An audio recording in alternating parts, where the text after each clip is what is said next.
em um futuro distópico, desastres naturais e crises colocam o planeta em risco, levando os líderes globais a se reunirem em busca de soluções. Após intensas discussões na ONU, a decisão é tomada: reduzir a população mundial em 20%. Essa medida é justificada pela constatação de que os desastres enfrentados são causados por erros humanos. Com a ordem do secretário-geral da ONU, as fronteiras internacionais são fechadas e cada país deve ajustar sua população ao número estipulado. Bob, supervisor da operação, entrega à mulher um documento que confirma que sua casa agora está dentro dos limites populacionais exigidos. Perto dali, Yusuf e Malik, carregadores de piano, passam de carro e veem um anúncio promovendo o alistamento voluntário no programa de eutanásia. Irritado, Malik joga seu café no pôster, expressando sua frustração com a situação do mundo. Mais tarde, eles chegam à residência de York, se protegendo do sol com guarda-chuvas. Devido à intensa radiação solar, as pessoas usam guarda-chuvas ao ar livre e películas nas janelas. No interior da casa, um homem na TV discute os benefícios de alistar-se, sugerindo até que a idade mínima de alistamento seja reduzida para incluir crianças. Seus comentários provocam indignação por todo o país. Quando questionado se permitiria que seu próprio filho se alistasse, ele diz que consideraria a ideia. Yusuf e Malik percebem que o homem na TV é Jared York, filho de seu cliente Charles York, um renomado jornalista. Charles havia convidado todos para o jantar, e Dawn, uma chefe famosa, preparava uma sofisticada refeição coreana. Enquanto isso, Charles limpa a casa de bebidas alcoólicas e outros itens, como se estivesse se preparando para partir. Em seguida, Jared chega à casa dos York. Enquanto está estacionado, recebe uma ligação de sua esposa, furiosa com a entrevista que ele deu. Ela ameaça impedi-lo de ver o filho deles novamente. Jared tenta defender-se, alegando que suas palavras foram distorcidas, mas ela desliga antes que ele pudesse falar mais. Logo após, Jared entra na residência e aguarda Charles, que está finalizando os preparativos para o jantar. Charles, em busca de um momento de conexão com a luz solar, remove a cortina protetora da janela, mas o brilho é intolerável. Pouco depois, ele desce as escadas e percebe Rachel e sua filha Mia entrando, ambas radiantes ao encontrar a neta. Charles questiona Rachel sobre o motivo de ter trazido Mia, relembrando-a de que o jantar deveria ser apenas para adultos. Após Mia se dirigir à cozinha, Rachel explica que a jovem ficou abalada ao assistir às notícias sobre as acusações contra a York Therapeutics e que decidiu trazê-la para distraí-la. Enquanto isso, Noah, filho adotivo da família, está indeciso sobre se deve participar da reunião. Ele conversa com sua namorada Grace, que o incentiva a usar esse momento para revelar o relacionamento deles. Neste instante, ele cruza com Ashley, que o persuade a entrar com ela. Durante o trajeto até a casa, Ashley compartilha sua empolgação por ter conseguido um papel em um comercial de videogame. No carro, Noah menciona Grace, e Ashley questiona por que ele ainda não contou à família sobre o relacionamento. Noah pede que Ashley mantenha o segredo até que ele esteja pronto. Quando chegam, Charles fica visivelmente emocionado ao rever Noah após tanto tempo, abraçando-o calorosamente.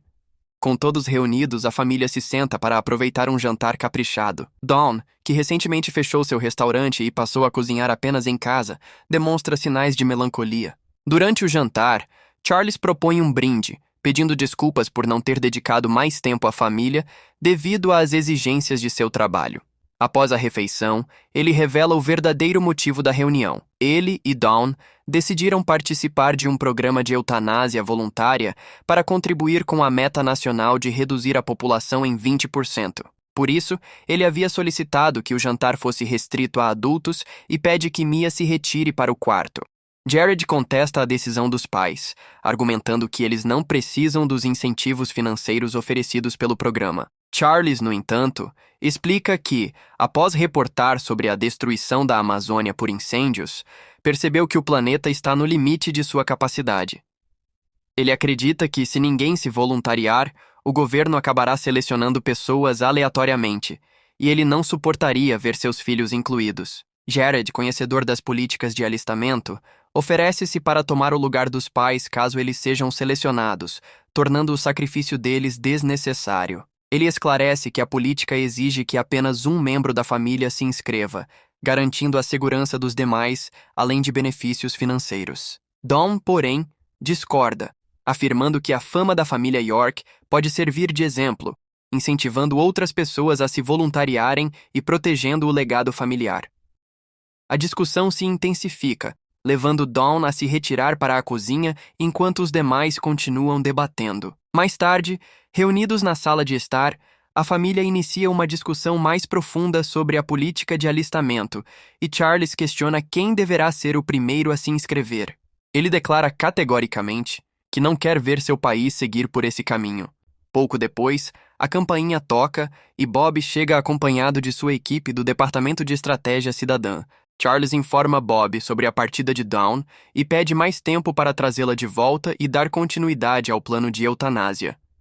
Bob, no entanto, solicita uma conversa reservada e entrega a Charles os documentos necessários para o alistamento. Mais tarde, os filhos de Charles se reúnem em seu quarto, onde Noah toca piano no instrumento que havia levado anteriormente. A situação deixa claro que Bob conseguiu convencer Charles a seguir com o plano de eutanásia. Antes de partir, Charles se declara aos filhos e informa que seus bens serão divididos igualmente entre eles. Bob então administra os medicamentos e Charles falece pacificamente. Após o falecimento, os homens de Bob levam o corpo embora, mas Bob lembra à família que ele veio buscar 2 corpos da família York e recebeu apenas um.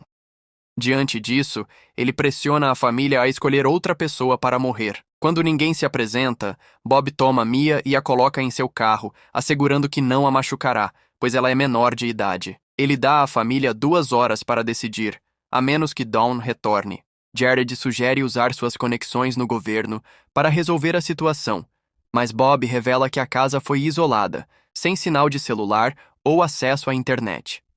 Em seguida, Bob expõe os segredos mais sombrios da família, armazenados pelo governo, incluindo históricos de navegação e crimes cometidos entre eles. Ele afirma estar confiante de que um deles acabará se sacrificando para salvar os outros. Apesar do sentimento de culpa que os consome, a família não consegue chegar a um consenso sobre quem deveria se sacrificar. Reunidos em uma discussão tensa, Jared propõe que Noah seja o escolhido, argumentando que ele desperdiçou as oportunidades que o pai lhe deu e jogou sua vida fora. Ashley, no entanto, defende Noah, afirmando que Jared não é uma pessoa digna de ser salva. Noah, por sua vez, insiste que mudou de vida e que a família deve honrar o desejo do pai, encontrando uma solução que não envolva sacrifícios individuais. Rachel, então, pergunta se seria possível entregar um corpo sem que alguém precise se voluntariar. Bob confirma que sim, mas deixa a decisão nas mãos da família. Rachel começa a tramar contra Noah, convencendo os outros a se voltarem contra ele. Em um momento chocante, ela o esfaqueia com uma faca. Ele implora que parem, lembrando-os de que são uma família, mas suas palavras são ignoradas. Enquanto Noah tenta escapar, Rachel arremessa uma faca, atingindo-o nas costas. Ferido, Noah se refugia no banheiro para tratar dos ferimentos. Depois, senta-se em um quarto, tentando se acalmar e planejar seus próximos passos. Ele tenta enviar uma mensagem de texto para Grace pedindo ajuda, mas percebe que não há sinal na casa. Frustrado, joga o telefone para longe, e só então a mensagem é enviada quando o aparelho está distante o suficiente. Determinado a sobreviver, Noah quebra uma cadeira e arma-se com um pedaço de madeira para se defender. Ele decide confrontar seus irmãos, que conspiraram para matá-lo. Enquanto isso, Bob é informado de que Dawn foi encontrada, mas ele opta por não intervir, preferindo observar como a situação se desenrola. De repente, Rachel aparece e crava uma faca na mão de Noah, prendendo-o na parede. Apesar da dor, Noah consegue golpear Rachel, e Ashley foge. Com dificuldade, Noah arranca a faca de sua mão e recua para um quarto, mas Jared o persegue. Em um confronto intenso, Noah revida, derrubando Jared e esfaqueando Rachel no pescoço com um garfo. Neste momento, Grace chega à entrada pedindo para ver Noah. Ela começa a agravar o ambiente, o que deixa os irmãos em alerta. Jared, Rachel e Ashley saem para confrontá-la. Simultaneamente, Mia provoca alvoroço no ônibus, tentando escapar. Eles a orientam a correr atrás de ajuda, mas assim que ela faz isso, um dos capangas de Bob dispara e a mata. A família é tomada pelo choque e pela horrorosa perda de Mia. Em meio ao desespero, Rachel sugere entregar Grace a Bob como um segundo corpo. No entanto, Bob rejeita a proposta, lembrando que Grace não faz parte da família York. Ele os informa friamente que tem apenas 15 minutos para decidir e os manda voltar para dentro da casa. Para a surpresa deles, Noah já não está onde o deixaram, e de repente as luzes se apagam. Os irmãos pegam uma lanterna e começam a procurá-lo. De repente, Noah aparece e ataca Ashley com uma facada. Ele então se volta para atacar Rachel e Jared, ferindo Rachel no pescoço. Em seguida, ele estrangula Ashley, mas Rachel implora para que ele pare. Noah se volta para Rachel, começando a estrangulá-la também, mas ela se oferece como voluntária. Ao ouvir isso, Noah a solta e garante que ninguém da família morrerá. Em vez disso, eles vão unir forças para enfrentar Bob e seus homens. Os irmãos cuidam dos ferimentos de Ashley e planejam sua estratégia. Eles informam a Bob que estão prontos e que escolheram um candidato. Quando Bob entra na sala com um de seus capangas, encontra Ashley caída no chão, aparentemente inconsciente. Enquanto Bob avalia a situação, os irmãos revelam suas verdadeiras intenções. Nesse instante, Ashley ataca o homem de Bob com uma faca, e Noah agarra Bob, colocando uma faca em seu pescoço. Os outros homens de Bob chegam, mas ele os ordena que se ajoelhem e entreguem suas armas, conforme requisitado pelos irmãos. Assim que os capangas se afastam, os irmãos nocauteiam Bob. Quando Bob recupera a consciência, se encontra amarrado, e os irmãos se preparam para matá-lo da mesma forma que ele fez com o pai deles. Bob os alerta que ferir um funcionário do governo resultará na perda de Mia e do filho de Jared, que seriam levados como punição. Enquanto Jared se prepara para injetar a droga letal em Bob, ele propõe um acordo. Ele oferece ajuda para resolver todos os problemas legais sem serem descobertos caso o deixem ir. Algum tempo depois, Noah aparece de terno, apresentando-se em um grande show. Rachel, Mia, Jared, seu filho e Dawn estão na plateia, assistindo com orgulho à sua apresentação. Enquanto isso, as notícias informam que Ashley e Grace se inscreveram no programa de eutanásia, sendo celebradas como heroínas. Bob aparece na televisão elogiando sua coragem e alegando que foi ele quem cuidou de seus corpos. A nação aplaude Ashley e Grace como altruístas, sem nunca saber a verdadeira história por trás de seu suposto sacrifício.